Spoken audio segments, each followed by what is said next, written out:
From our 7 Tasmania studios, your nightly news with Peter Murphy begins now. Good evening everyone. Brighton locals have stood in solidarity today, urging council and the state government not to turn their beloved oval and showgrounds into an AFL high performance centre. They fear they've been left in the dark about the plans, but council says otherwise. Hoping to handball plans for an AFL training facility elsewhere. We just want the council to know that, this is our grounds. Brighton Council has been in discussions with AFL Tasmania and the Department of State Growth about potentially converting the Pontville Oval and surrounding areas into a high-performance centre for a future team. The project's estimated value is around $70 million and would create 150 jobs. But it's something the Agricultural Society says would come at a cost. It would mean the end to the Brighton show, which is this year I think 88 years old, because we wouldn't have the facilities to be able to cater for the Brighton show. While horse and pony groups say losing the space would have devastating impacts on their ability to host events and competitions. Where we host many events and host state events as well. And if we lose the grounds for our community, it'll be such a shame. For the Southern Quarter Horse Association, it would mean moving again, prompting them to call on decision makers to come clean. To move us from something that I've loved and worked for all these years is going to be heartbreaking. However, we do believe that there needs to be a community consultation process wherever that high performance centre is placed. Brighton Council says it doesn't expect the site to be successful, but is open to conversations when potential opportunities arise. Adding it's spoken with the Pontville Users Group, and while it's early days, it says there'll be more community consultation if plans go ahead. Meanwhile, the state government says the process being undertaken by the Department of State Growth to identify potential sites relies on councils self-identifying opportunities. Adding, if a council proposes a site that would result in the displacement of existing users, it would take that into consideration. Love my football, love any sport activity, but I just think it could be better located somewhere else in our state, not here at Pontville. Ruby Cairns, 7 Tasmania News. It's now even harder for renters to find somewhere to live in Hobart after the city's rental vacancy rate fell marginally last month, according to new PropTrack data released today. Regional Tasmania also saw its vacancy rates fall, but it is still better than it was this time last year. Nationwide, we saw the largest rental vacancy drop in a year to 1.10%. The Health Department has adjusted mental health services at the Royal Hobart Hospital after 9 inpatient beds were damaged due to a sprinkler system being activated last month. An interim treatment site has been set up, with some patients transferred to the LGH or to other southern Tasmanian sites. The department says anyone who needs treatment or support can still present to the Royal. Thousands of outdoor enthusiasts have spent their Saturday indoors at Tasmania's largest caravan and boat show. Marking its 10th anniversary, this year's event is bigger than ever, with organisers expecting millions of dollars to change hands over the weekend.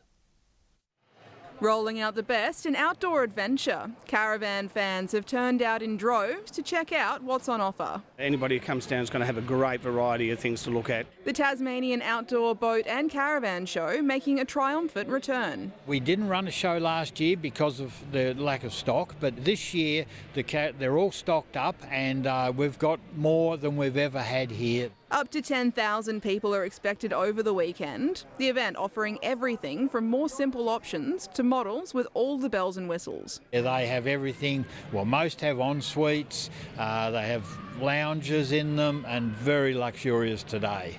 First-time exhibitor Scott Dare's off-roading wares have been snapped up by Tasmanians, keen to make tracks. We've already had a lot of interest. Over half of our campers that we brought down from Melbourne have already sold. While for show stalwart Lee Johnston, it's an important date on the caravan calendar. People get to look at your products in their own time, own leisure, without pressure, and go away and make a considered decision. Something potential buyers appreciate. You can go look through the vans and you haven't got a bloody salesman following you around. Banking on the lure of the open road, the show means big business for Tasmania. Organisers say they'd be surprised if the event generated less than $20 million in sales. Everyone wants, a holiday on wheels. That's what we do. We sell the concept of freedom.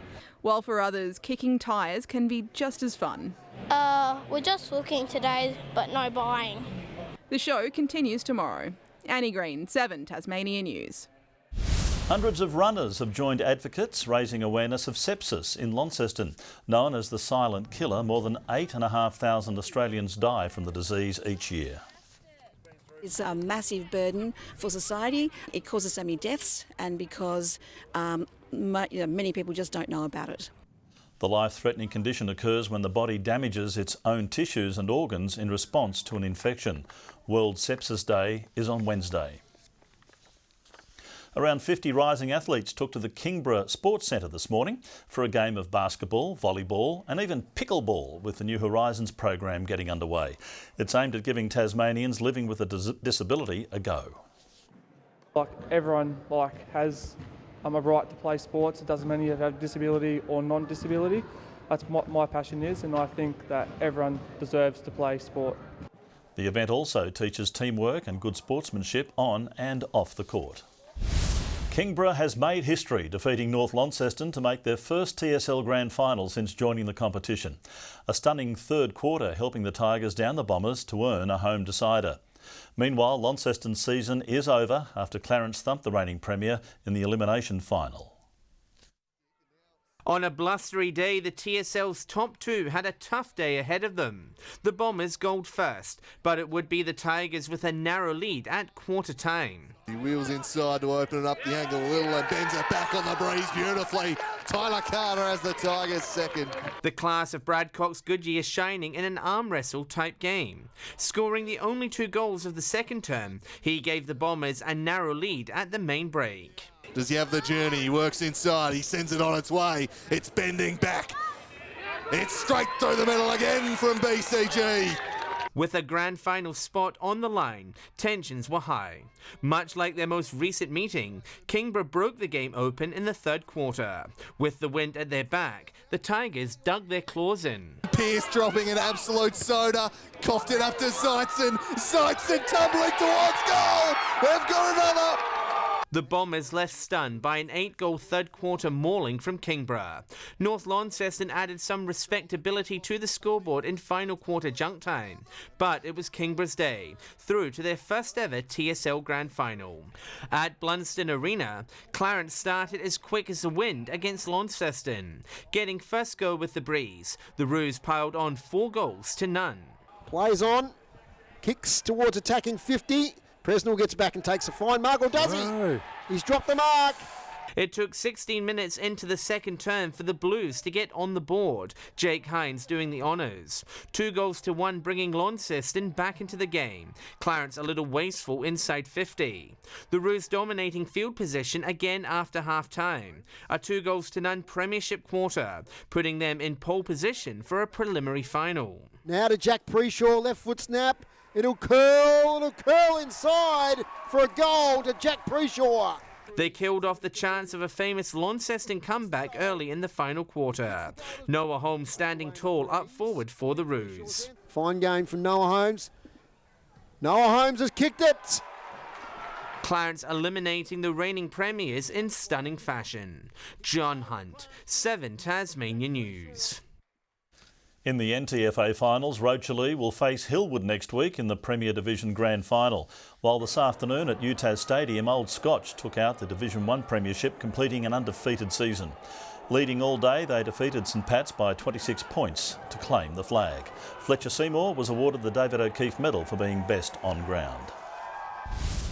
Cygnet will meet bitter rivals Huonville in the SFL Grand Final after a big win over Dodgers Ferry in this afternoon's preliminary final. The Sharks came into the match full of momentum, but the Port extinguished their hopes of an upset by half-time, leading by 33 points, and then powering away in the second half, kicking 12 goals to 2, eventually running out 128 to 24 winners. And Mott and Preston have taken out the 2023 Premiership in the North West Football Association, defeating Wesley Vale by 14 points. The Kangaroos dominated proceedings in the first half before the Demons stepped up a gear in the second to win. While in the women's grand final, The Roos beat the Demons by 14 points. The Tasmania Devils boys have beaten the Gippsland Power by 17 points in the Coates Talent League. Players on both teams wearing armbands to remember Samara Whitney, who died on Tuesday. The Devils girls, who Samara played for, will take to the field against Geelong at UTAS Stadium tomorrow. Devonport has warmed up for the finals with a 2-0 win over Glenorchy on the last day of the NPL season. The newly crowned league champions opened their account just after half-time.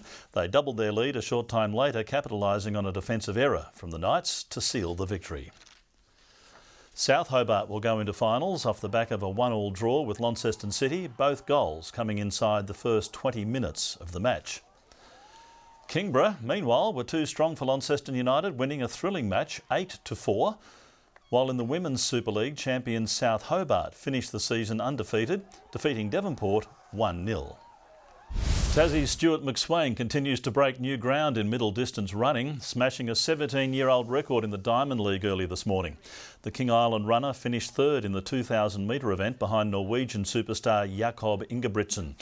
His time of 4 minutes 48.77 seconds, slicing nearly 2 seconds off Oceania record set by Craig Mottram in 2006. McSwain will head to the United States next week for the Diamond League finals in Oregon. Tasmanian triathlete Cameron Worth is preparing to take on the world's best in Nice at the first ever Ironman World Championships to be held in Europe. The race will centre around the city's most famous roadway, the Promenade d'Anglais. Competition begins with a Mediterranean sea swim before a bike course featuring over 2 kilometres of elevation. They'll finish it all off with a run in the Race for Glory and $375,000 in prize money. I guess at this point you just want to get on the start line and find out where you're at. You know, the work's done. You certainly can't really do much to improve your fitness or anything in these last few days. It's Worth's 5th attempt at claiming the Ironman World Championship. Good evening. Launceston and Devonport 15 today, 14 at Burnie and Hobart 13. 16 was the high at St Helens and Eddystone Point today. The Friendly Beaches 14, 13 at Low Head along with King and Flinders Islands. Maria Island, Bushy Park and Strawn 12, 11 at Grove, Luncheon Hill 10 and a high of 5 at Lyweenie. Low speckled cumulus clouds seen about the state today, streaming into the west and south with mostly clear skies elsewhere. High-based cloud here today over southern Northern Territory, extending west into Western Australia from an upper-level disturbance. A high-pressure centre moves over the southeastern mainland tomorrow, directing a west to southwesterly airstream over Tasmania, and a trough approaches the southwest of Tasmania, crossing the state during the afternoon. Looking to coastal waters now, winds west to southwesterly 20 to 30 knots about the state, swells 1 to 3 metres. There is a strong wind warning for the east coast of Tasmania from the northern tip of Flinders Island to Low Rocky Point, as well as the southwest coast. A shower or two in Hobart tomorrow 15, also in Richmond 16 and showers for Ouse 14 degrees. Launceston 17 tomorrow, 16 in Devonport and 15 at Deloraine, all partly cloudy. 15 and partly cloudy in Burnie, showers at Strawn 13 and 14 and a shower or two for Curry. Partly cloudy and 17 for both Swansea and St Helens. Whitemark 15, mostly sunny. Looking ahead to Monday now, showers developing about the west and far south in the afternoon. Tuesday, showers about the west, isolated showers elsewhere, and showers about the west on Wednesday, fine elsewhere. A mostly sunny day in Adelaide tomorrow 20, Melbourne 15, partly cloudy, and a sunny day in Sydney 19 degrees. Right now in Hobart it's 8, mostly clear, Launceston 9 and clear and 9 and clear in Devonport also. And Murph, I heard you only watched the game until half-time. You as well, Carmen. Everyone around here is lining up to have a crack. I'm going to have to get HR involved. That's all we have for you right now. Thanks for joining us. Enjoy the rest of your evening. Good night.